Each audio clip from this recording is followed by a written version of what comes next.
Thank you, Mtalatala. Good afternoon, colleagues, and let me greet the Mayor of Ekurhuleni and the MMC for safety in Ekurhuleni, including other colleagues that are here, members of the media, the community of Tembisa, and the people of Gauteng.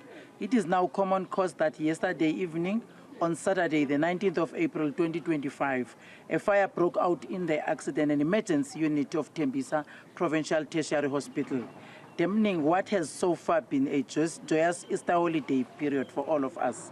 However, the manner in which the emergency response teams, comprising of personnel from the city of Ekurhuleni, the Gauteng Emergency Medical Services, private ambulances, and rescue services. The management of the hospital, including the officials from both the city and Gauteng Department of Health, led by the HOD Malotane, responded to the situation in uplifting and encouraging us. It is therefore important that we begin this update by expressing our gratitude to everyone who played a role in ensuring that the situation is contained and that despite the seriousness of the incident, no lives were lost, no injuries were reported. Thanks to the media and coordinated efforts of the response teams, patients were safely evacuated to other areas within the hospital and to alternative facilities when necessary. The team has had time to consolidate information on the ground. We now want to give an update in which some initial numbers have been updated as you would expect during the emergency. There is always initial information which gets revised as new information comes to light and the situation changes. What we know is the following. There were initially 81 patients received in the accident and emergency unit.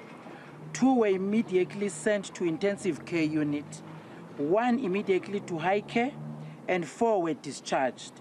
17 transferred to other hospitals, which is 6 at Charlotte Maxeke Academic Hospital, 4 at Edenvale Hospital, 3 to Steve Biko Academic Hospital, and 4 to Tshwane District Hospital.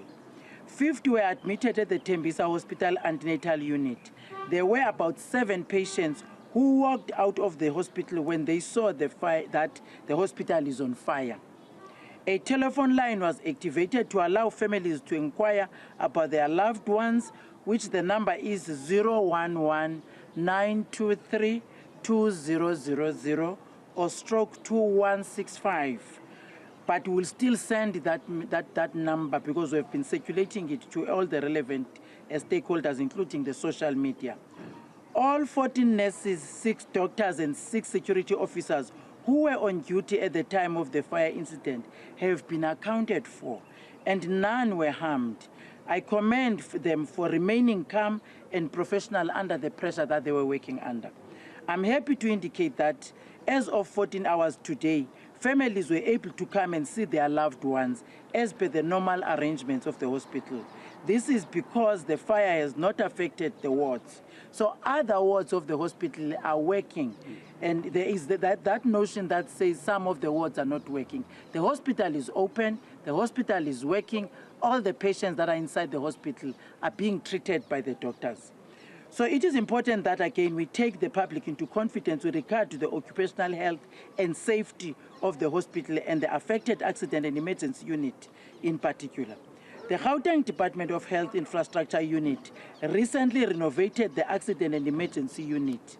The latest maintenance records for firefighting equipment like fire extinguishers indicate that they are compliant until 2026.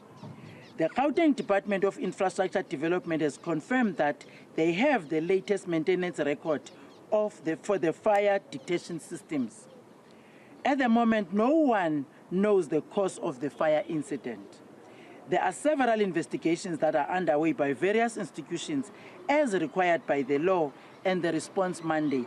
And I'm sure you can see that there are still people that are inside that are doing that work. So this includes SAPS forensic investigators, the Department of Employment and Labor inspectors, City of Ekurhuleni Fire Department, and our own departmental internal investigation.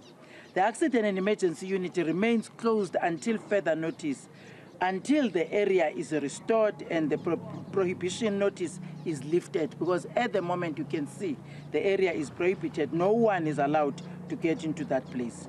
There is a business continuity plan in place to ensure the continual functioning of the hospital despite the incident. And HOD, I think you remember, I have been indicating to yourself and the team that all the hospitals, we must have the business continuity plan, which at least we have.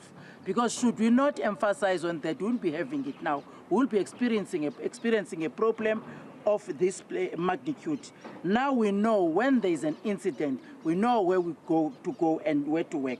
So the hospital remains on divert for ambulances. Walk-ins will still be seen at the hospital. So that's the emphasis that we want to do again. Anybody that has been stabbed just across the street, we will not take that person and say, go to another place. We will still see that person. There is a team already that we have assembled that with the doctors and nurses and other colleagues that allied that must look into immediate cases of the walk-ins that will come to the hospital.